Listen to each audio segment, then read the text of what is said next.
Malý orgán, no veľký generál. Tým je štítna žľaza. Ovplyvňuje stav našej energie, nálady, váhu či plodnosť. Štatistiky sú neúprosné. Každá druhá až tretia žena v rámci Českej a Slovenskej republiky trpí na nejaké ochorenie štítnej žľazy. Prečo sú všeobecne ženy viacej náchylnejšie na ochorenia štítnej žľazy? Prečo im mnohokrát nestačí brať syntetické lieky a je jód naozaj takým strašiakom? Poďme sa na to pozrieť ponad bežné a bez filtrov. Vítam medzi nami Žanet Kečkemetiovú, odborníčku na zdravú výživu a dlhoročnú asistentku profesora Turianicu, ktorý sa zaoberal vplyvom jódu na štítnu žľazu. Žanet, vítajte. Ďakujem veľmi pekne, Tanička, za pozvanie. Ja som v úvode načala, že štítna žľaza je zodpovedná za stav našej nálady, energie, váhy alebo aj plodnosti. Vy však o tom viete viac, o tých prejavoch a o tom, čo sa s našim telom, teda najmä so ženským telom deje, ak správne nefunguje. Vieme si popísať nejaké základné symptómy, ktoré sa u žien prejavujú tým, teda, že majú nefunkčnú štítnu žľazu? Tak určite tých symptómov je veľmi veľa a často ženy ani netušia, že to práve vychádza z tej štítnej žľazy. Taký prvotný, čo pozorujem a sama na sebe som pozorovala, je obrovská únava. Tá únava je ale už od rána. Nie je to taká typická únava, že keď ti robíte niečo a ste unavená po obede, hej? Ale je to taká únava, že vy sa zobudíte a pritom by ste mala byť čerstvá a vy už ste unavená. Už nemáte chuť na nič a je to aj dosť psychické, že už ste aj tak psychicky dole, ale aj teda fyzicky nevládzete nič. To je také prvé znamienko, že niečo nie je v poriadku. Ale zase je to tak, že tá únava môže vychádzať aj z iných vecí, takže tie ženy nevedia vlastne, že to je z tej štítnej žľazy často. Takže to nejak prikladajú tomu, že majú veľa stresu, majú veľa práce, musia sa starať o rodinu, o deti a tým pádom vlastne nedávajú tomu nejakú pozornosť. Až keď to ozaj dlho trvá.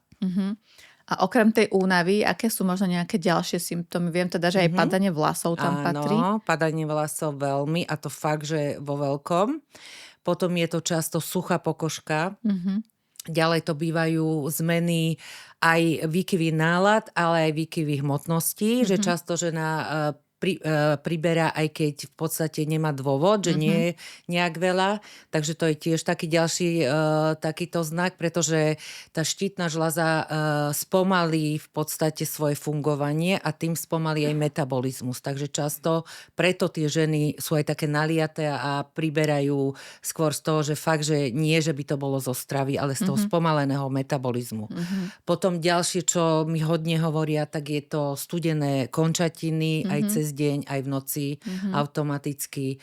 Potom to býva napríklad spomalený tep často, menštruácia nepravidelná, bolestivá menštruácia. To sú také hlavné, myslím, že tieto znaky, ktoré ženy mávajú. A vlastne s týmito znakmi asi potom vás ženy aj oslovujú, že nimi trpia a vy vlastne potom následne nastavujete liečbu.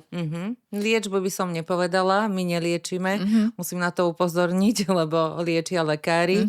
My sa snažíme tú ženu dostať do rovnováhy znovu. My to skôr riešime. Spomenula som v úvode aj to teda, že najmä ženy trpia viac teda v porovnaní s mužmi na ochorenie štítnej žľazy. V čom je ten problém možno u tých žien? Že prečo práve na nás, na ženy sadajú tieto problémy štítnej žľazy? Také 3 hlavné dôvody, čo vidím a čo aj ku mne ženy chodia v týchto obdobiach, tak prvé obdobie je puberta u žien, kedy sa vlastne dievča mení na ženu a vtedy potrebuje veľmi veľa hormónov a tie hormóny, keď nemajú určité látky, tak sa nevyrábajú. To je taký ten prvotný, kedy treba dodať všetky tie látky, ktoré sú vlastne zodpovedné za to, že sa štítna žľaza začne vyrábať viacej hormónov, lebo ona vtedy potrebuje oveľa viacej ako normálne. To je prvé. Potom býva samozrejme tehotenstvo a po porode, kojenie a tak ďalej, lebo vtedy žena takisto potrebuje veľmi veľa hormónov, aby zabezpečila správny vývoj dieťaťa a potom následne aj, aby ona nemala tie problémy. Takže to je druhý dôvod, kedy ženy zisťujú, že majú problém so štítnou žľazou. A tretí je v menopauze, kedy zase o hormóny prichádzajú. Takže tieto 3 dôvody preto ženy, lebo muži toto nemajú. Máme to len my a my aj dosť emocionálne prežívame veci a vtedy tiež tá štítna žľaza trpí. Spomenuli sme tie emócie, tam by som sa zastavila. S čím možno za vami chodia ženy, presne z tohto emocionálneho hľadiska, čo má potom vlastne vplyv aj na to naše fyzično? Tak samozrejme sú to vzťahy. Vzťahy žien a mužov a väčšinou keď pozorujem, že tá žena má už veľký problém s tou štítnou žľazou a väčšinou sa to už preklapa aj do tej autoimunnej tyreoitídy, do toho zápalu štítnej žľazy, tak je to buď rozchod s partnerom, to fakt, tedy úplne vidím, že sa rozhádžu hormóny, lebo veľmi trpí emocionálne. Takisto je to úmrtie v rodine. A taký všeobecný stres a tlak, ktorý je vyvíjaný na ženy, keď ona je v mužskej energii. Ona dlhodobo musí, keď je aj samoživiteľka žena, musí zabezpečiť aj seba, aj dieťa, tak a nemá treba z financií, ale viete, dnes veľký stres, tak to vytvára na ňu obrovský stres a na tú štítnu žľazu a ona to nezvládá, v podstate sa zosype. Takže toto sú také faktory emocionálne, ktoré dávame tiež do poriadku v podstate, aby žena pochopila, že ten tlak obrovský, ktorá ona na seba vyvíja, že jej to aj spôsobuje. Poďme si povedať teda, ako pristupuje k ochoreniam štítnej žľazy tá klasická západná medicína a ako ju vlastne viete vy podporiť tou organickou formou. A veľmi často lekári nasadzujú teda tie syntetické lieky, ako je Euthyrox. Ako viete vy dopomôcť tej žene, alebo teda klientke v tejto liečbe? No, ako ja sledujem, čo ku mne chodia moji klienti, tak väčšinou oni idú k lekárovi, to som aj ja sama zažila, keď som mala tieto problémy, tak urobil mi vtedy lekár vlastne krvné vyšetrenie, ktoré často je aj nedostačujúce. Oni často robia len TSH, príklad. No, všeobecný len TSH, potom vás pošlú trebársku endokrinologovi, ktorý niekedy urobí len TSH FT4, čo je pre mňa dosť prekvapujúce, pretože keď chcete vidieť ozaj kompletný obraz tej štítnej žľaze, tak ja doporučujem urobiť kompletné vyšetrenie krvi, aj s tým, že tam môže byť tá autoimunita a vtedy sa robí aj ATPO, ATG, to sú protilátky. A robí sa aj FT3, pretože FT3 20-násobne je aktívnejšia ako FT4, hormón štítnej žľazy a ona za ňu často ťahá, čiže vidíme tam ten celkový stav potom. Ale hovorím, mne chodia klienti väčšinou s týmito 2 výsledkami a tie diagnózy väčšinou sú, keď je hypotyreóza, vlastne znížená funkcia štítnej žľazy, tak oni nasadzujú okamžite umelý hormón Euthyrox väčšinou alebo na tomto podklade. A bez toho, aby zistili, či náhodou nechýba nejaká látka, ktorú by sme vedeli doplniť a tým pádom by tá štítna žľaza začala sama vyrábať. Takže mne je to dosť také nelogické, ale myslím, že vôbec všeobecne medicína klasická rieši až následky. Takže ona ich rieši takouto cestou. My sa snažíme skôr vyriešiť tú prvotnú vec, že čo sa tam udialo a čo by sme vedeli podporiť, aby to telo prirodzene začalo pracovať a nie s nejakým doplnkom, pretože ten doplnok napríklad, keď sme u Euthyroxu, robí to, že vy si nasadíte hotový umelý hormón. Tým pádom štítna žľaza dostane signál, že už má dostatok, aj keď nemá, lebo ona nevyrobila, tak ona nebude robiť. Na čo by robila? Tým pádom ona atrofuje, spomaluje svoju funkciu a takto sa ona postupne likviduje, pretože ako náhle ona menej začne vyrábať a znova sa odmerá, je zase jej menej, tak lekári zase dvihnú umelý hormón a potom to sa stále dvíha ten umelý hormón a tá štítna žľaza úplne atrofuje, nepracuje, nefunkčná a tým pádom není s nej nič. A tým pádom sme už vlastne odkazaní len iba na tie lieky celoživotne väčšinou. Ono to aj lekári väčšinou povedia, že je to celoživotne, rátajte s tým. Ale čo mňa zaráža, ale povedia, že nie je to vôbec nejaký liek, ktorý by vám mohol uškodiť. A pritom, keď si prečítate vedľajšie účinky, je tam ich toľko, ktoré skutočne škodia a tie klientky, ktoré chodia za mnou po 10-20 rokoch, tak fakt sa cítia veľmi zle. A už majú veľa príznakov okrem toho, že tá štítna žľaza nefunguje, pretože keďže tá štítna žľaza je generál organizmu a ona reguluje všetky metabolické pochody v tele, musíme toto chápať, tak ona je dirigent, ona to všetko vie, kde to má uložiť, kde má čo spracovať, kde má čo urobiť a toto ten umelý hormón neurobí. Takže preto ja sa skôr najprv, a toto ma učil samozrejme profesor Turianica, u ktorého som bola 20 rokov asistentka, že treba sa najprv pozrieť na to, čo tam chýba a to doplniť. To je ako prvá cesta. Preto si myslím, že jemu sa veľmi darilo tých klientov dostať do tej normy znova, pretože on začal pracovať vlastne s organickými formami jodu, to je jeho výrobok, to je jeho vlastne vedecké dielo. On ako prvý nám to doniesol aj na Slovensko, predtým o jode sa vôbec ani nevedelo o takýchto organických formách. A on týmto vlastne dodával tej štítnej žľaze ten najhlavnejší prvok, ktorý ona potrebuje na to, aby vyrobila tie hormóny. Takže keď je ochorenie, treba tá hypotyreóza na podklade nedostatku jodu alebo struma, zväčšená štítna žľaza často na podklade nedostatku jodu, tak týmto to vieme krásne vyriešiť, ale vyriešiť. A vlastne klient nemusí brať nejakú substitučnú liečbu.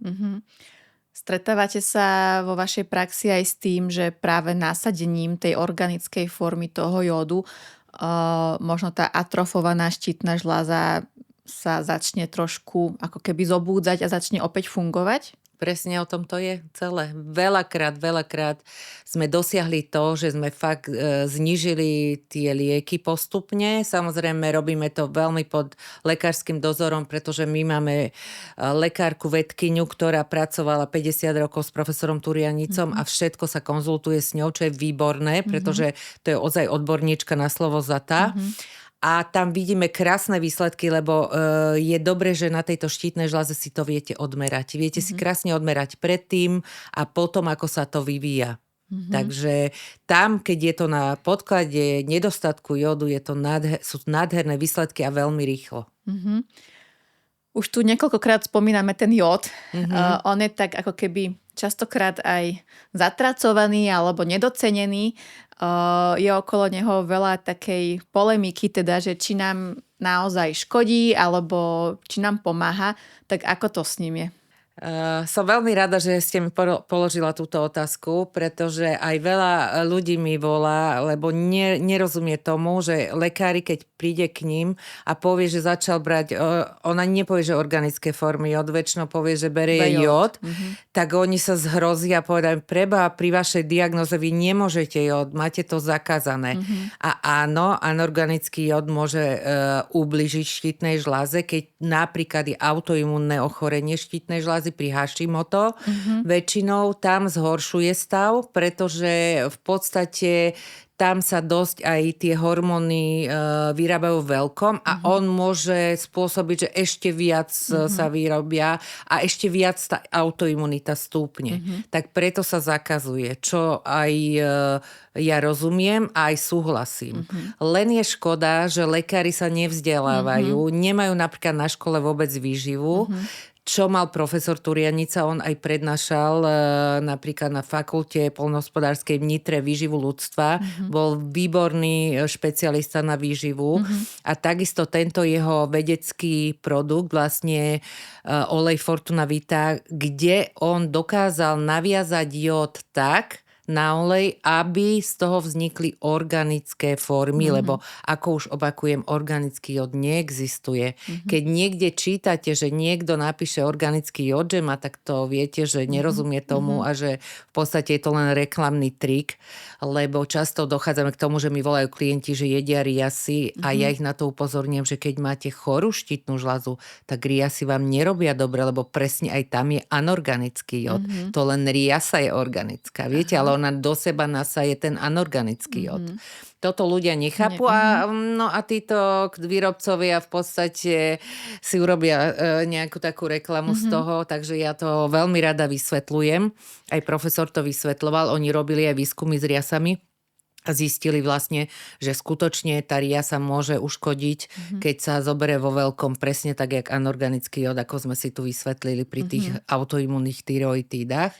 Takže to je dosť veľký problém a preto je úžasné, že on tento produkt nám doniesol, kde sú organické formy jódu, ktoré sú telu priateľné. Telo si ho hneď zobere, štítna žľaza ho hneď spracuje a z toho vyrobí vlastné hormóny. A tým pádom vlastne tam nemáte žiadne kontraindikácie, čo je úžasné aj pre tých ľudí, ktorí majú autoimunné tyroidídy, lebo oni sú často veľmi podjodovaní tým, že im zakazujú ten jód a našťastie, keď oni sa zásobia týmto jódom, tak nemajú problémy z nedostatku jódu. Hrozí tam možno nejaké pri tom organickom, že predávkovanie? Nie vôbec. Práve to je to úžasné, že tam nehrozí ani... Bo to je tiež veľký strašiak, že človek bude predávkovaný jódom. Áno, a preto treba chápať, že aký je rozdiel medzi anorganickým jódom a organickými formami. Vždy doplňa, musia to byť formy, nie organický jód. A takisto musí to byť aktívny jód, aby to zabralo na tú štítnu žľazu, aby si ona vedela zobrať. Takže nie je tam žiadne, nehrozí tam našťastie žiadne predávkovanie a ešte opakujem raz, že nie je tam žiadna kontraindikácia a preto tento prvok sa môže dávať pri všetkých ochoreniach štítnej žľazy. Na rozdiel toho anorganického, tam napríklad pri 3 gramoch, myslím to bolo, už by ste zomreli, keby ste si dali toľko. Neviem teraz, či som povedala správne, ale myslím, že 3 gramy to bolo, že je smrteľná dávka. Takže tam ozaj obrovský pozor a hovorím aj u tých, čo majú tie zápaly štítnej žľaze a Hashimoto, určite by riasy ja nedoporučujem. Všimla som si, že existuje aj voda, ktorá sa prezentuje, že má organický jód. No to je zase ono. To je presne ono. Tá voda môže byť organická, živá, ale ten jód nemôže byť. Dobre, to je presne, to je všade. To je všade. Jód je anorganický, to je prvok. Viete, ak kto tomu rozumie. Profesor bol biochemik, bol veľmi uznávaný biochemik, dostal veľa vyznamenaní, dokonca v Cambridge 2-krát, hej, takže to nebol nejaký, to bol ozaj významný vedec, ktorý sa tomu rozumiel, tak on sa vždy smial, pretože jeho veľa ľudí potom napodobňovalo, veľa ľudí mu chcelo ukradnúť patent, aj sa to podarilo nejakým, ale tak to už nechávam na ľuďoch, že aby si čítali pozorne, kde čo kupujú a aká je to kvalita. Ale to je úžasné, že slovenský vedec dokázal toto a sme v tým vlastne asi aj preslavení vo svete. Áno. A pomáhate teda vy takto ľuďom zlepšovať ich zdravotný stav. Viete možno povedať, vy ste boli 20 rokov asistentka pána profesora, viete povedať možno, že ako u ňoho vznikla tá myšlienka s týmto tekvicovým olejom, ako tam naviazať ten organický jód? Tak on bol úžasný človek za prvé, bol úžasný človek a takisto bol vedec taký, ktorý skutočne, veda bola preňho na prvom mieste a skúmal každý deň rôzne súvislosti a on sa začal venovať vlastne súvislostiam medzi environmentálnym nedostatkom jódu, čiže v pôde jódu a následne v potravinách, následne v ľudskom tele, lebo to má obrovský súvis. A toto vlastne rozširoval a keď zistil, že vlastne je taký obrovský problém s tým jódom, ako u nás, napríklad na Slovensku a v Čechách a takisto v okolitých krajinách, tak rozmýšľal nad tým, že ako by mohol tým ľuďom pomôcť. To bola jeho taká prvotná myšlienka. A potom začali oni testovať rôzne oleje, že ktoré by sa vedeli zlúčiť s tým jódom, aby to fungovalo. A suverene najlepšie im vyšiel tekvicový olej. Ja mám niekoľko tých výskumov, ktoré oni robili. Tam máte napríklad lanový olej. Vyšiel veľmi zle. Vyšiel veľmi zle napriek tomu, že je veľmi kvalitný. Lanový olej takisto môže pomáhať v určitých ochoreniach, ale čo sa týka tohoto naviazanosti, nie, pretože on veľmi rýchlo oxiduje. Ako náhle lanový olej otvoríte, musíte ho veľmi rýchlo skonzumovať, takže on by nevydržal aj ten mesiac, keby ste ho otvorili a už by zoxidoval a vlastne by ste si len škodila, ako pomáhala. Takže hovorím, najlepšie suverénne z tých všetkých olejov, ktoré testovali, vyšiel tekvicový olej. A ako bol profesor veľký puntičkár, on bol kozorožec a kozorožci sú typicky tým, že kým nevyskúmajú, kým neurobi proste ten bod, tak on sedí a duma a rozmýšľa a proste robí všetky možné rozbory. A on ešte aj ten tekvicový olej si dal z niekoľkých krajín priniesť. Rakúsko je známe napríklad tekvicovým olejom. A napriek tomu si vybral zo Slovinska, ktorý, keď rozloží, bol úplne najkvalitnejší práve preto, že tam mali najlepšiu pôdu na pestovanie tekvíc, slnko, všetky podmienky mali najlepšie a ten tekvicový olej je skutočne najkvalitnejší, ktorý zoženete. Takže preto on volil ešte aj tento produkt, pretože samotný ten tekvicový olej ešte má veľmi veľa benefitov pre človeka, veľmi veľa vitamínov, minerálov, takže pomáha v spojitosti s tým jodom, je to úplne ideálna spojitosť. Vieme si teda niečo povedať aj konkrétne o tom oleji, ako funguje v tom našom tele a ako je vlastne možné, že sa nedokážeme ním predávkovať? No to je práve, že až tak do hĺbky by som nešla, pretože to sú jeho vedecké výskumy, prečo. Ale samotné to, že to dokázal naviaziť a premeniť ho na tie organické formy, sú telu priateľné. To, čo sme si hovorili. A vlastne štítna žľaza si ho nemusí nejako meniť. Na rozdiel od anorganického, ktorý kým príde do tej štítnej žľazy, tak je to veľmi dlhý proces. Už po tej ceste postrácate veľa toho a veľmi malé množstvo toho anorganického jodu sa dostane do štítnej a tá si ho musí ešte premeniť na tie organické. A aby to prijala. A toto nie. Čiže to je to hlavné, myslím, čo treba vypichnúť, lebo okamžite začne vyrábať a preto tie ženy sa cítia veľmi rýchlo dobre. Ja som sa už po týždni cítila dobre. To je moja ďalšia otázka na vás, že vlastne keď ku vám žena príde, tak aký je ten čas, za ktorý ona vlastne začne cítiť a vnímať, že sa jej ten zdravotný stav polepšil? No je to veľmi individuálne, pretože zase to závisí od toho, aký obrovský deficit jodu ona má. A práve, že je to o tom, že keď ona má veľmi veľký, tak ona sa veľmi rýchlo začne cítiť dobre, pretože ona zrazu to telo pocíti, že má ten materiál a tá štítna, ako sme si povedali, ona to hneď zobere a začne hneď vyrábať a je sa zlepší okamžite stav. Práve, že žena, ktorá je tak v pohode celkom, tak to až tak nepocíti. Ona to pocíti neskôr.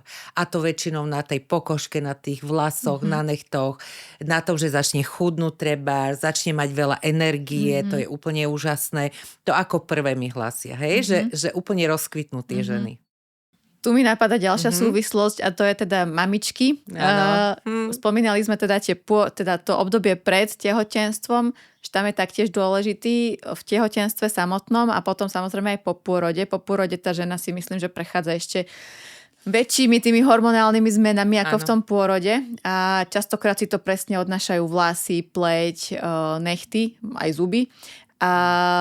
Ako tam vie pomôcť olej a aké máte vy možno také nejaké najvýraznejšie prípady, že ste si všimli, že ste pomohli mamičkám riešiť takýto ich stav? Viete, toto je tiež obrovská téma. Ja som veľmi vďačná, že môžem vôbec o tomto rozprávať tu, pretože veľa mladých žien vôbec o tom nevie a majú obrovské problémy a my môžeme pomôcť ešte predtým a tie problémy nemusia prichádzať. Takže ja som vďačná za mladých, keď sa to šíri a vedia o tom. Za prvé, dnes je obrovský problém otehotneť u žien a často to je práve spojené s tým nedostatkom jodu, pretože ten je zodpovedný za to, aby vôbec žena mohla otehotnieť, za tie hormóny, ktoré zabezpečia aj ženské hormóny. Takže toto je prvotné, ktoré hovorím. Keď žena len príde, veľakrát máme úžasné výsledky s tým, že žena nemôže otehotnieť a do pol roka nám otehotnie a skúšala príklad 10 rokov, už mala aj umelé oplodnenia za sebou, lebo aj umelé oplodnenie, o čo to ide? O hormóny. Zase ide o hormóny. A tá štítna žľaza dokáže regulovať aj tie ženské hormóny. Čiže je to všetko prepojené. A ako náhle dodáte nejakú takúto látku, ktorá zvýši tú hladinu hormónov vlastne štítnej žľazy, okamžite ona dodá aj do tých ženských hormónov. Aj tie ženské sa zvýšia. Takže je viac otvorená tomu otehotneniu. My dávame aj mužom napríklad, lebo dnes je obrovský problém s mužskými spermiami. Sú nefunkčné, nemajú ich, majú ich málo. A takisto, keď berú naraz aj tá žena, aj muž, je to úžasné, pretože fakt, že tam máme veľmi rýchlo tie výsledky. Hej? Takže to je ešte predtým, ako by otehotnela. Ďalšia kapitola sama o sebe je tehotenstvo, pretože čo robí jód? Keď si zoberete, že žena keď otehotne, tak ten plod už v 7. týždni sa mu vyvinie štítna žľaza a už v 10. týždni začne vyrábať hormóny. A ona už reguluje celý ten priebeh tehotenstva. Toho malého človečika, čo je v tele, tak si zoberte, že čo by za to dali matky, aby sa im narodilo zdravé dieťa aj mentálne, aj fyzicky. A toto zabezpečuje jód. Ja som sa minule veľmi potešila, že o tom hovoril konečne aj endokrinológ. Pán profesor Oravec mal podcast a krásne o tom hovoril, aké obrovské benefity sú, keď žena má dostatok jódu. Že to je jeden z najhlavnejších prvkov na to, aby celé to tehotenstvo prebehlo ako má a aby sa žene narodilo zdravé dieťa. A ďalšie, keď hovoríme po porode, aby žena ostala zdravá, lebo veľmi dobre vieme a je tu veľmi veľa prípadov, že dieťa si vyťahne zo ženy všetok jód, ktorý potrebuje, porodí, dieťa je zdravé a žena ochorie. Často tu máme vážne ochorenia rakoviny prsníkov napríklad. Tam sa dokázalo, že ženy, ktoré mali rakoviny prsníkov, boli obrovsky podjodované, nemali skoro žiaden jód v tele. Čiže zase tam bol určitý súvis s týmto. Ďalej to, jak ste spomínala, ženám začína obrovsky padať vlasy. To je zase ten nedostatok jódu. Už dieťa z nej všetko vytiahlo. A tým pádom oni sú úplne dobité. Všimnite si, že sú poporodné depresie.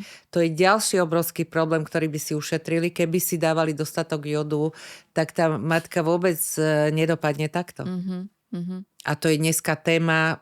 To sa rieši, že žena by sa mala v podstate tešiť, keď porodí a tešiť sa z dieťatka a mať dostatok energie na to, aby dokázala ho zabezpečiť a fungovať, lebo vieme, čo to je. Už viete tiež, ako to je namáhavé, keď je to dieťa, aby ste to všetko zvládali a s tým jodom to zvládnete krásne. A nemáte tieto všetky následky toho nedostatku, čo je fakt veľký problém. Takisto tie ženy nevedia schudnúť potom. Naberú veľmi rýchlo, sa im spomalí ten metabolizmus, nemajú toho jodu. Tam je veľmi veľa vecí, ktoré tie ženy po tom pôrode nemusia mať a majú to len z tohoto jedného dôvodu napríklad.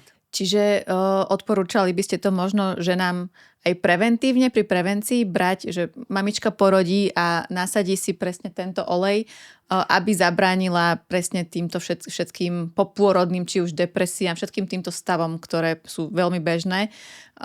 Vieme to brať aj preventívne. Práve to je úplne najlepšie. To stále hovorím, že tá prevencia je základ. Pretože keď je tam prevencia, už nemusíme riešiť ten následok. To je úplne najlepšie. A toto takisto spomínal profesor Oravec, čo bolo výborné, že ako prevencia je to úplne najlepšie.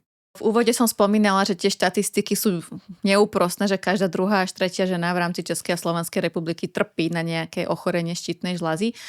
Existuje ešte možno nejaká iná podpora, ako tej štítnej žľaze pomôcť? Určite áno, ja veľmi doporučujem takisto stravu a výživové doplnky ešte rôzne na to, hlavne keď je pri tých zápaloch, pretože keď je zápal štítnej žľazy, tak tam máme veľmi, veľmi dobré výsledky práve s tým, že popridávame rôzne ešte veci k tomu a hlavne tú stravu nastavíme protizápalovú a automaticky v podstate aj ten zápal štítnej žľazy nám vtedy klesá. Tá protizápalová strava, poviem treba, čo by nemali jesť, hej, čo je také, lebo je tam toho veľa, čo môžu jesť, ale hlavne, čo vytvára zápal celkovo v tele, je cukor rafinovaný. To je jedna z najhorších potravín, ktorú okamžite vyhadzujem. Potom je to ďalej lepok, takisto. a mliečne výrobky. Našťastie dnes už máme aj mliečne výrobky A2, ktoré napríklad nerobia zápal, takže ja hovorím ľuďom, ktorí sú skutočne nevedia sa nejak, že nevedia zdať tých mliečných, tak už ich viem potešiť aj týmto, alebo môžu aj kozie, alebo ovčie, tie sú tiež nie je také zápalové, ovčí vôbec, kozie myslím, že vôbec. Takisto môžu, ale je dobre vyčistiť celkovo aj to črevo, lebo to má veľký vplyv. Črevo má obrovský vplyv na zápal kompletne celého tela. Takže v tomto aj tá strava nám veľmi pomáha. Takisto, čo doporučujem, je beta-glukán. To je v podstate hliva ústricová. To je takisto veľmi protizápalové. Pri tej štítnej žľaze je veľmi dobre užívať aj selén. To doporučujem napríklad v paraorechoch, kde je jeho dostatok. Takisto D3K2 pri štítnej žľaze väčšinou je obrovský nedostatok, to je celkovo u nás sa rieši to Dčko a samozrejme s Kčkom, aby sa tie cievy nezaniesli, takže vždy dávam D3K2.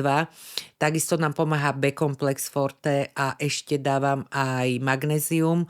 Potom treba, keď ženy zle spia, tak magnézium na spanie, tam pomáha, keď veľa cvičia, tak zase je to iný druh magnézia. Takže podľa toho taký celý balíček dám.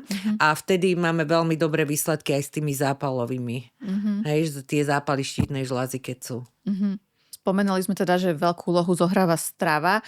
Je ešte napríklad iná zložka nášho života, ktorú vieme ovplyvniť. Viem, že teda ten stres je teda hlavným tým spúšťačom. Tak nadviažme asi na toto, že za čo všetko, respektíve akú súvislosť má ten stres s tou štítnou žľazou. Obrovský. Učím ich to všetkých, že najväčší odburávač jodu v tele je stres. Takže tam máte odpoveď. On odburáva ten jod z tela a absolútne ho potom tie ženy nemajú. Keď sa teda hovoríme o ženách, dokonca ja už mám teraz veľa klientov aj mužov, čiže tam už sa ukazuje jasne, že aj tí muži už trpia na to, pretože aj u nich už sa prejavuje, lebo majú zase oni tiež obrovský stres. A sú to, iba sa opýtam, že muži v cca v akom vekovom priemere? Viete čo? V strednom. V strednom. A presne to je ten... Oteckovia? Áno, presne tie výkony, oni musia podávať veľmi a fakt, že už aj oni majú veľké problémy. Takže som aj ja sama prekvapená, už koľko mužov sa na mňa obracia. Samozrejme sú veľmi unavení z toho, hej, často vyhoretí a tam tiež nám dosť vie tento jod pomôcť. Ale čo by som hlavne povedala tým ženám, že aby sa dali na prvé miesto. Čo je samozrejme ťažké. U nás veľmi ťažké, pretože my potrebujeme sa postarať o celú rodinu, o deti, o muža, len nie o seba. A tamto často tiež potom tá štítna žľaza nezvláda, lebo ona je štít náš. My si ho musíme chrániť. A keď je žena silná, dokáže si chrániť ju, tak potom dokáže kvitnúť a potom je šťastná, spokojná, zdravá. Povedzme si ešte niečo o nervovom systéme. Viem, že aj tam štítna žľaza je teda prepojená. Povedzme si o tomto, ako to funguje. Áno, oni vlastne je to taký systém, že hypotalamus dá signál hypofíze a hypofíza zase pomocou výroby jej hormónov dá signál štítnej žľaze a štítna žľaza znova hypotalamu. Takže je to takýto celý kolobeh a preto aj tá nervová sústava je tam v tom zasiahnutá. Takisto imunitný systém. Nám sa veľmi zlepšuje imunitný systém. Tam je veľmi veľa toho, ktoré vlastne tá štítna žľaza obsiahne, keď dobre funguje a keď je vlastne hormonálny systém v rovnováhe. Ak žena pozoruje teda, napríklad po zhliadnutí nášho videa, že sa jej to tak začne možno trošku skladať do seba, že mohol by tam byť nejaký problém, čo by si možno mala dať vyšetriť ako prvé u toho klasického doktora, na čo by mala dbať, aby jej teda všetko vyšetril správne, aby jej dal tie hodnoty, ktoré vy potrebujete. No tak väčšinou ten klasický lekár všeobecný vyšetrí len TSH. A to je často klamlivé, lebo niekedy TSH je dobré v norme a pritom tie ostatné výsledky môžu byť zlé a môže tam byť aj autoimunný zápal, napriek tomu, že TSH môže byť v poriadku. Takže to je také veľmi nedostačujúce a ja by som jej doporučila si dať extra urobiť kompletné vyšetrenie štítnej žľazy. Dnes už našťastie máme veľa laboratórií, ktoré to vedia vám urobiť za určitý poplatok. a to je hlavný balíček, takže to je TSH hormón, potom je to FT4, FT3, ATPO a ATG. Tieto základných 5, keď si dá vyšetriť, tak tam už vieme krásne, vidíme, že čo je v nerovnováhe. Ale dobrá otázka, lebo ešte je tu jedna vec, ktorú chcem pripomenúť, že často ženy mi volajú, povedia mi všetky príznaky ochorenia štítnej žľazy a napriek tomu majú výsledky krvné v poriadku. Aj to sa stáva, pretože ten jód si dlhodobo tá štítna žľaza dokáže ukradnúť z tela. Hej? Ona si nájde a snaží sa to udržať v tej rovnováhe. Ale samozrejme už trpíte. Hej? Už nemáte toho toľko. Takže v krvi sa to ešte stále ukazuje ako norma, ale vy už nevládzete, už ste unavená a už máte tieto príznaky. A ešte mi napadá, teda chcem sa opýtať, že odkiaľ všadiaľ si to teda tá štítna žľaza od nás ono ťahá? je to aj v orgánoch uložené, ono to býva v rôznych orgánoch uložené, ono si to vie nájsť v tom tele, kde to je. Takže, ale 30% je v štítnej žľaze uložené. Hej? Ale potom je aj v určitých orgánoch a tak ďalej, takže ona si ponachádza ešte niečo a dokáže to spracovať a vtedy sa nám stále ešte môže javiť, že tá štítna je v poriadku. Často je napríklad už prvý príznak aj hrbol po slovensky, struma, keď je zväčšená štítna žľaza a ten krk už je viditeľne zväčšený, ale takisto tie výsledky krvné môžu byť stále v norme. Čiže treba ísť aj na sono, tam potom vidieť krásne, že čo sa tam už deje, ale často ja to už vidím na tých klientov, že to majú. Ale na čo chcem upozorniť, že keď sa dostanú do tejto situácii, tak často ide vlastne o ten jódový hlad. Že to je ten hlad, ktorý ona už teda hladuje, tá štítna žľaza. A preto už majú tie príznaky a nemusí to byť v krvi. Takže aby to nepodceňovali, aby sa neukludnili s tým, keď sa sami cítia zle, že teda však veď mám v poriadku tú štítnu žľazu, lebo veľakrát mi volajú klienti, že no ale ja som si dala vyšetriť štítnu žľazu a ja ju mám v poriadku a napriek tomu mám toto všetko. Čiže stále si byť ako keby tým svojim vlastným malým doktorom. Áno, určite. Že keď cítim ja, že to nie je v poriadku. Určite. A keď už tak veľmi by chceli, tak sa dá vyšetriť aj z moču. Vlastne, či je tam deficit jódu. Je to z 24-hodinového moču sa to robí. Len, bohužiaľ, u nás je to veľký problém, lebo málo kto to robí. Zase treba nájsť nejaké laboratórium, ale niekoho, kto vám to spraví. Je to problém. Väčšinou to robia napríklad v onkologických ústavoch. To sa tiež zamyslíte, že prečo asi? Lebo je tam tá súvislosť, čo sme si povedali. Často tí ľudia, ktorí majú rakoviny, sú podjodovaní obrovsky. Lebo tam, kde je jód, tam je život. To hovoril profesor vždy a je to tak. Tam, kde nie je jód, už život nie je. Máte vy nejaký váš osobný príbeh z praxe, ktorý vás natoľko zasiahol, že ste si povedali, že chcete pri tomto zotrvať a chcete naďalej tým ľuďom pomáhať, že možno lekári už vyhlásili ten stav za chronický, za taký nemenný, že jednoducho žene alebo mužovi, neviem, celý život by bol teda človek na lieku a vám sa podarilo ten stav zmeniť? Takýchto mám veľmi veľa, ale taký atypický, jeden určite veľmi rada poviem, pretože bol u nás pán, ktorému vyoperovali kompletne štítnu žľazu. Mal to napísané v papieroch. A teraz si predstavte, že my sme mu začali napriek tomu dávať jód, pretože profesor mi vždy povedal, že oni nedokážu kompletne vyoperovať, že tam ostane vždy niečo, nejaký kus a z toho aj z tých buniek sa dokážu chytiť a dokážu proste začať produkovať hormóny a tak ďalej. No a tento pán normálne začal fungovať na oleji, začal znižovať dávky umelého hormónu, až prišiel úplne na nulu a fungoval len na oleji a funguje dodnes, to je už 20 rokov, takže to už môžem smelo povedať, že to už nie je náhoda, je to zázrak. Ale s tým, že on si dal potom urobiť sono a predstavte si, že jemu dorastla štítna žľaza na polovičku nejakú, myslím, že tam nejaká polovička bola tej štítnej žľaze a ktorá mu ťahá za tú celú, že dokonca ona ťahá za to, ale teraz nevieme, či ozaj to bolo zle zapísané, A vyoperovali mu len polku štítnej žľazy. Toto fakt ja už neviem povedať, lebo bolo tam napísané, že celá a on potom, keď išiel po tých rokoch, lebo on prestal chodiť k lekárovi, on nechcel proste ďalej to riešiť. Bolo to jeho rozhodnutie, my sme absolútne ani nechceli do toho nejak vstupovať, pretože viete, je samozrejme, keď nie je štítna žľaza, tak už my nemôžeme znižiť ten Euthyrox a nemôžeme urobiť tam zázraky, ale napriek tomu ten olej pomáha, aj keď je vyoperovaná. Mám krásne klientov, ktorí sú nadšení a majú veľa energie, dávajú si ho po obede, pretože ráno dostanú úder s tým hormónom, takže dávajú si olej po obede a on aj napriek tomu, že už nemajú tú štítnu, dokáže im tú energiu dvihnúť a dokáže pomôcť. Ale toto bola taká rarita, že fakt bola tam vyoperovaná tá polka tej štítnej žľazy, alebo teda bolo napísané, že celá. A on potom išiel na sono a bola tam polka a ona ťahala riadne, vyrábala krásne mu hormóny, takže v podstate je len na oleji. A čo na to lekári? Viete nejakú spätnú väzbu? Alebo...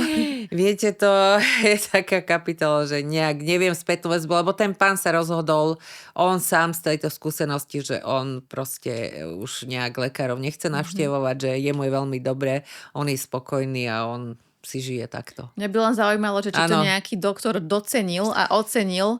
Myslím, že nie.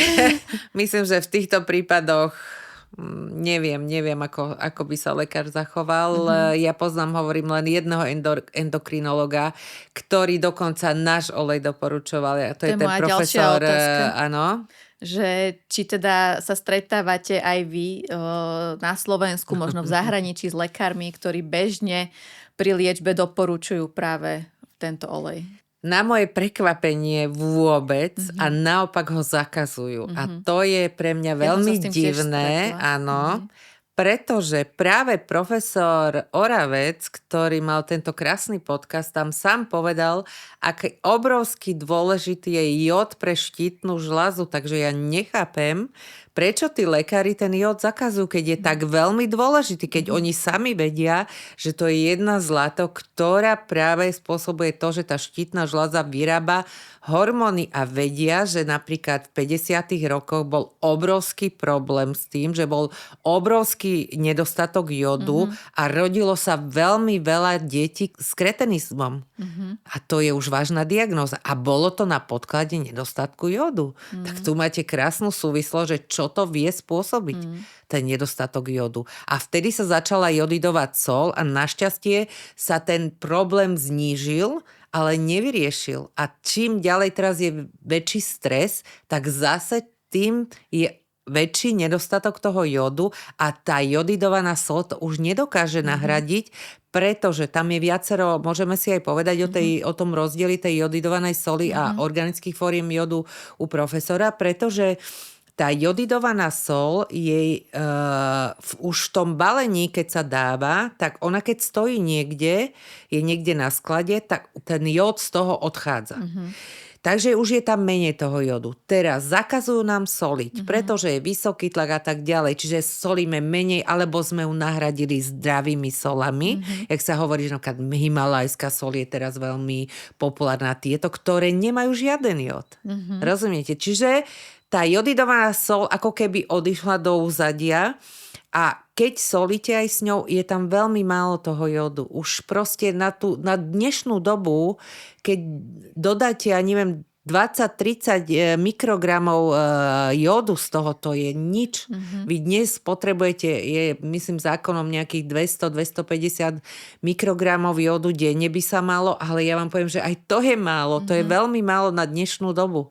Toto by sa malo napríklad prehodnotiť a zvýšiť aj spotreba jódu pre ľudí, pretože skutočne ten stres, ktorý dnes máme, tak nám odburáva ten jód z tela. A keďže ho nemáme odkiaľ zobrať, tak potom sú takéto následky. A vlastne tie ženy, čo sme hovorili predtým, že im zakazujú ho ešte k tomu, takže tie sú úplne podjodované.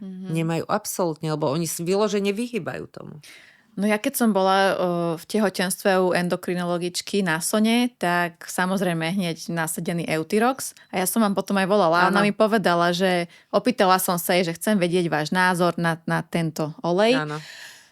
a automaticky hneď zmietla zo stola, že či si chcem ešte pohoršiť a Presne. či chcem brať ešte väčšie dávky liekov. Áno.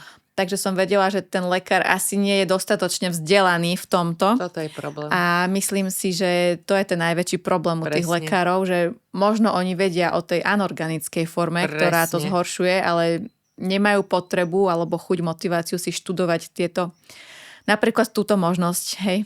A je to veľká škoda, pretože profesor bol ozaj vedec. To nebol niekto, on má za sebou 10 doktorantov. Rozumiete? U neho vyštudovali doktoráty. Veď to nebol niekto. Hej, že by, a mňa to vždy tak aj trošku zabolí, keď počujem od tých mojich klientov, že tá lekárka ho vysmiala. Viete, veď ona ani nevie, čo hovorí. Viete, to je smutné, že keby sa opýtala, bola zvedavá a že vážne vám to pomáha. A hlavne napríklad veľa klientov chodí po 2, po 3 rokoch k lekárke, už dávno neberú Euthyrox, boja sa to povedať, samozrejme, aby im robila výsledky. A keď im ona povie, áno, výborne sme vás nastavili, výborne máte to, máte výborné výsledky. A teraz, rozumiete, ona si myslí, že to má z toho. Teraz klientka vie, že to má v podstate z tohoto jódu, že sa jej podarilo takto. A je to také nespravodlivé za mňa, za toho profesora, preto ja robím túto činnosť, lebo mne samotnej pomohol. Ja dnes nemusím brať lieky. Mala som hypotyreózu, mala som zníženú funkciu štítnej žľaze, tiež mi boli nasadené umelé hormóny. Našťastie moje telo ich neprijímalo, bolo mi ešte horšie. Prestala som s tým a veď to už sú roky u mňa. Rozumiete, že už by sa to nejak prejavilo a mne je oveľa lepšie, ako som bola vtedy v tom štádiu. Mne je dnes fantastický, ja môžem povedať, som po 60-ke a žijem úplne kvalitný, krásny život. No rozhodne ste pre mňa, ste veľkým príkladom akože, a veľkým vzorom v tomto. Poďme si ešte povedať, spomínali sme teda to užívanie toho oleja. Áno. Kedy je najlepšie, v akej časti dňa ho užívať? Alebo tiež sa to líši podľa diagnózy? Určite je najlepšie sa so mnou poradiť, keď v podstate v tom oleji má aj, v cene oleja je aj poradenstvo so mnou, takže je najlepšie, keď už má diagnózu a má predpísané lieky, aby som videla ja, akú má diagnózu a podľa toho ja viem nastaviť krásne. Ale prevenčne je to normálne, keď je žena zdravá alebo chce si to proste doplniť energiu, tak je najlepšie ráno. Nalačno dávam u žien, ktoré mávajú zápchy, často majú tieto problémy aj pri hypotyreóze napríklad, takže je to vtedy dobre nalačno, lebo to aj podporí. A keď nie, tak môžu s raňajkami po raňajkách, ale určite do obeda, aby to celý deň vyrábalo tie hormóny, aby to celý deň fungovalo. A pri tých liekoch treba dať pozor, že ja dávam 2 hodiny po liekoch. Hej? Že Euthyrox sa dáva nalačno, tak 2 hodiny po ňom, pretože ona dostane úder, tak potom nech už zase olej funguje. Ešte ma možno zaujíma ten úder toho lieku. Máte vy informáciu o tom, že keď si človek dá ráno, teda nalačno ten liek, čo je podľa mňa strašná šleha pre telo. Ako sa potom v podstate to telo správa, keď dostane tento olej? Je to ako keby dvojnásobná šleha, ak to nazvem, alebo to telo práve že skľudní a vie si to pekne rozložiť? Ten obrovský rozdiel medzi dávkovaním umelého hotového hormónu a jódu, ktorý nám vytvorí hormón vlastný, je ten, že ten umelý hormón sa nevie správať ako prirodzený. Akú dávku mu ráno dáte, taký úder dostane telo naraz. Si zoberte, že oni majú dávky 150, to sú obrovské údery, hej, a po obede nemajú nič, pretože štítna už nevyrába, jak sme si povedali, že on atrofuje, keď dostáva takéto obrovské dávky a po obede tie ženy sú úplne hotové. Oni mi volajú, oni sú tak unavené, že oni nevedia fakt, že kde je sever, ako sa povie.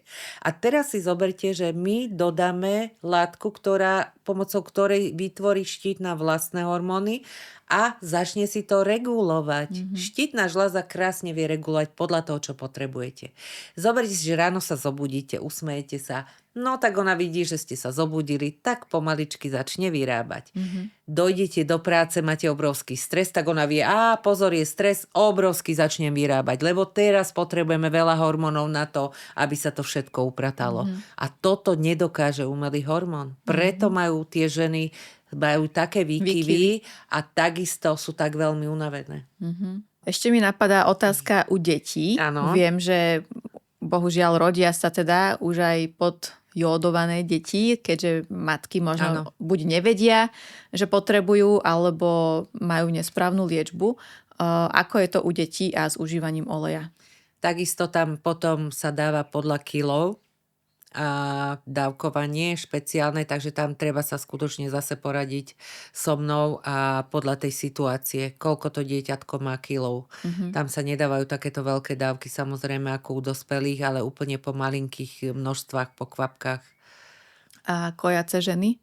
Kojace samozrejme, pretože cez to mliečko vlastne dodávajú ten jód takisto tým deťom, takže to je úžasné, že pre kojacie dávame oveľa viac zase, lebo oni zase ako tehotné, v podstate ráno veľkú polievkovú lyžicu, tých 10 ml a po obede ešte tých 5. Čo je za vás tá veta, možno to tu už trošku sme to načrtli s tým štítom, ale čo je za vás taká veta, ktorú by si mala žena povedať, ktorá naozaj pomáha tej štítnej žľaze? Tak to už sme vlastne povedali, ale ešte raz to zopakujem, aby ženy sa skutočne dali na prvé miesto. To je za mňa úplne najviac. Ja to vidím aj na sebe, ako sa mi zmenil život, keď som vlastne ho zobrala do vlastných rúk. A áno. A čo boli možno tie kroky? Možno pomôžme ženám, ktoré nevedia, že áno, je to taká, povedzme, že prúpovidka dať seba na prvé miesto. Ale čo bolo možno vo vašom prípade, to, že ste si začali uvedomovať a začali ste to robiť, že ste sa začali dávať na prvé miesto? Viete, ja som nevládala a vlastne čím viacej som robila pre druhých a čím viacej som sa rozdávala, tým viac som nevládala ja. A raz si poviete, že stačí, ale ja musím povedať, že mne v prvom rade pomohol práve ten olej. Tá súvislosť, prečo ja aj šírim túto myšlienku toho oleja, je to, že tá žena, keď je unavená a je vystresovaná, vyčerpaná, tak ona to sama nedokáže. Toto je to, prečo ja potom hovorím, že dajte sa na prvé miesto, ale začnite s tým, že začnite sa starať o svoje telo. A vy, keď budete silná, budete v poriadku, tak si upracete okolo seba všetko. A toto mne urobil ten olej. Lebo ja predtým som bola tak unavená, tak psychicky na dne, aj fyzicky, že ja som nevládala vôbec niečo robiť a nie ešte riešiť, že ja sa dám na prvé miesto. Toto je ten problém žien, ktoré mi aj volajú a hovoria mi, prosím vás, ale ako ja to mám urobiť, keď ja som úplne na dne. A ja im vždy poviem, začnite olejom, dodávam energiu, silu a ono potom už postupne popridávate. Potom začnite sa o seba starať, pôjdete sa skrášliť, pôjdete do fitka, pôjdete s kamoškou na kávičku. Rozumiete? Vy keď nemáte chuť, tak čo budete robiť? Nič. A toto je to úžasné. To je tá životná energia. Áno, toto je to úžasné, čo dá ten olej, lebo ako profesor vždy hovoril, kde je jód, tam je život. A toto funguje na 100%.